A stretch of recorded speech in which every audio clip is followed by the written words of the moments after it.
এই বাংলাদেশ শেখ হাসিনার আমলে একটি পুলিশ স্টেটে পরিণত হয়েছে। এটি কিভাবে প্রমাণিত?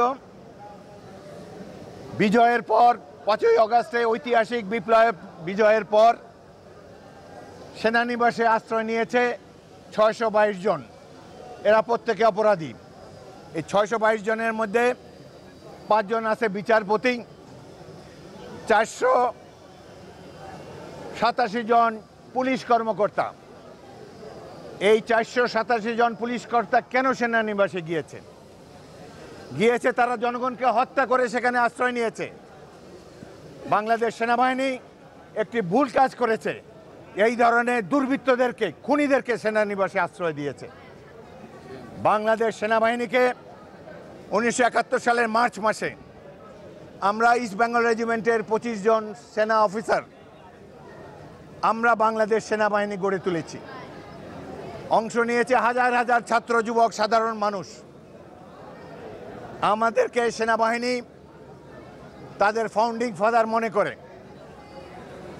আমরা এই সেনাবাহিনী আমাদের প্রাণের চেয়েও প্রিয়। এই সেনাবাহিনীর প্রতি জনগণ যখন বিরূপ হয়, আমরা লজ্জায় অবনত মস্তকে তাকিয়ে দেখি। আমরা ধন্যবাদ জানাতে চাই বাংলাদেশ সেনাবাহিনীকে, যারা একটু দেরিতে হলেও শেষ পর্যায়ে এসে জনগণের সাথে একাত্মতা ঘোষণা করেছে, এই আন্দোলনের সাথে সংশ্লিষ্ট হয়েছে এবং স্বৈরাচারী শেখ হাসিনাকে দেশ থেকে বিতাড়িত করেছে। তাদেরকে অভিনন্দন জানাই। সাথে সাথে এইটুকুও বলবো, বিপ্লব কিন্তু সম্পূর্ণ হয় নাই, এখনো বিপ্লব থমকে আছে। পুলিশি স্টেট যারা নির্মাণ করেছে বাংলাদেশকে, যারা হাওয়া ভবনের মতো একটা ঘৃণিত প্রতিষ্ঠান গড়ে তুলেছে, বহু মানুষকে নির্বিচারে গুম করেছে, হত্যা করেছে, তারা সকলেই বহাল তবিয়তে যারা আয়নাঘর নামে একটি নির্যাতনকারী টর্চার সেল বানিয়েছে,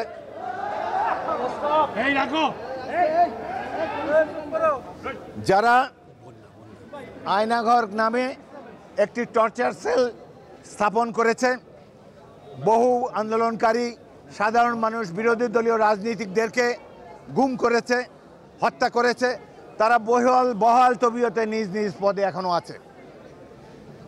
প্রত্যেকটি জেলায় পুলিশ কর্মকর্তারা আগের মতোই আছেন। তারাই আওয়ামী লীগের দুর্বৃত্তদেরকে আশ্রয় দিয়ে রেখেছেন। এখন পর্যন্ত যারা আয়নাঘর নির্মাণ করেছে, সরকারের উচিত ছিল, প্রতিরক্ষা মন্ত্রী, প্রধান উপদেষ্টার উচিত ছিল সাংবাদিকদেরকে সেখানে নিয়ে গিয়ে দেখানো কত ঘৃণিত এই নরপশুর দল, কিভাবে নিরীহ মানুষদেরকে তারা অত্যাচার করেছে, টর্চার করেছে, হত্যা করেছে। আয়নাঘরের স্রষ্টাদের কারোই তো কিছু হচ্ছে না। একজনকে মাত্র গ্রেফতার করা হয়েছে। 20টি দিন অতিবাহিত হয়েছে, কিন্তু এখন পর্যন্ত মনে হয় না যে এই দেশে বিপ্লবীদের সরকার প্রতিষ্ঠিত হয়েছে। একমাত্র আসিফ নজরুল ছাড়া এই বিপ্লবে সরাসরি অংশগ্রহণ করতে কাউকে দেখিনি। এটি কোনো এনজিও সরকার নয়, বাংলাদেশের জনগণের সরকার। আমরা যারা গত 16টি বছর ধরে মানুষের উপরে অত্যাচার, নির্যাতন চালিয়েছে, তাদেরকে শাস্তির আওতায় আনতে হবে। সেনাবাহিনী প্রধানকে বলতে চাই, এই সেনাবাহিনীর অন্যতম প্রতিষ্ঠাতা হিসাবে আমি বলতে চাই, সেনাবাহিনীকে এমনভাবে রাখবেন, এমনভাবে তাদের আচরণ হওয়া উচিত যাদেরকে মনে না হয় যে তারা জনগণের বিপক্ষে দাঁড়িয়েছে। অবিলম্বে যেই ৪৮৭ জন এখানে আশ্রয় নিয়েছিলেন তাদের তালিকা প্রকাশ করুন। তালিকা প্রকাশ করতে ভয়ের কি আছে? বিপ্লব সফল করতে হলে এই দুর্বৃত্তদেরকে দমন করতে হবে। আমরা বিস্ময়ের সাথে লক্ষ্য করেছি, কয়েকদিন পরে একটি প্রতি বিপ্লব সংগঠিত করার চেষ্টা করা হয়েছে, যাতে মদত দিয়েছে কয়েকজন বিচারপতি এবং গোপালগঞ্জের কিছু প্রতিবেশী রাষ্ট্রের মদতপুষ্ট সন্ত্রাসী দল। কিভাবে তারা ৫ই আগস্টের পরেও এই সাহস দেখায়? তারা সেনাবাহিনীর গাড়ি পুড়িয়ে দিয়েছে, সেনা সদস্যদেরকে হত্যা করা হয়েছে। আমরা তাদের দৃষ্টান্তমূলক শাস্তি দেখতে চাই। আমরা এই বিপ্লবের একটা সফল পরিণতি দেখতে চাই এবং সশস্ত্র বাহিনীর কাছে অনুরোধ জানাবো, তারা যতদিন এই বাহিনী থাকবে তারা সব সময় যেন জনগণের পাশে দাঁড়ায়, জনগণের আশা আকাঙ্ক্ষার বাস্তবায়ন করে। এবং কখনোই ভুলে যাবেন না, আপনারা কেউ জনগণের প্রভু নন। আপনাদের আচরণে বিনয় থাকতে হবে। আপনারা জনগণের সেবক, এই কথাটি সবসময় মনে রাখবেন। এবং আপনাদের আচরণে যেন এই মহান আগস্ট বিপ্লবের কোনো ক্ষতি না হয়, সেটিও আপনারা লক্ষ্য করবেন। অনতি বিলম্বে আমরা দোষী ব্যক্তিকে সরিয়ে প্রয়োজন হলে এই যে উপদেষ্টা পরিষদ আছে সেখানে আরও ছাত্রদেরকে দেন, যারা বিপ্লবে অংশগ্রহণ করেছে তাদেরকে নেন।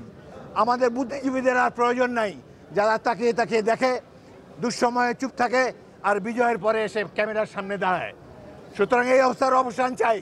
প্রকৃত বিপ্লবীদেরকে নিয়ে এই সরকার গঠিত, এটাই আমরা কামনা করি।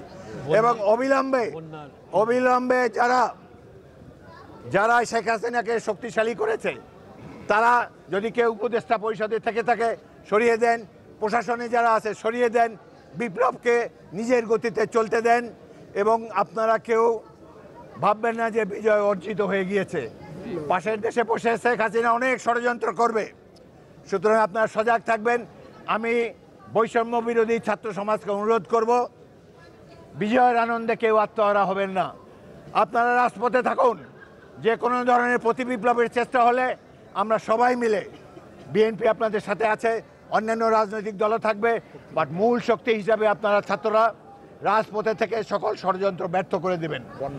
এখন বন্যায় 11টি জেলার জনগণ ভাসছে, কিন্তু আমি অত্যন্ত আনন্দের সাথে লক্ষ্য করেছি অতীতে যে কোনো সময়ের চাইতে বেশি সাড়া এবার সাধারণ মানুষের দিয়েছে বন্যার্থদেরকে সহযোগিতা প্রয়াস করার জন্য। আমি আসার সময় দেখলাম বিভিন্ন জায়গায় ছাত্রীরা, বিশ্ববিদ্যালয়ের ছাত্রীরা গাড়ি থামিয়ে টাকা নিচ্ছে। এইটাই হলো বিপ্লব, এটি হলো জনগণের সমর্থন। এবং এই আগস্ট বিপ্লবের লক্ষ্য পূরণের জন্য আমরা এই অন্তর্বর্তীকালীন সরকারকে সাহায্য সহযোগিতা দেব, কিন্তু তাদেরকে বিপ্লবের মর্মবাণী উপলব্ধি করতে হবে। যারা বিপ্লবে অংশগ্রহণ করেছে তাদেরকে নিয়ে আপনারা সরকার পরিচালনা করুন। আমরা আপনাদেরকে সময় দিতে চাই, কিন্তু আপনাদের লক্ষ্য থাকবে গণতন্ত্র প্রতিষ্ঠা এবং নির্বাচিত প্রতিনিধিদের কাছে ক্ষমতা হস্তান্তর।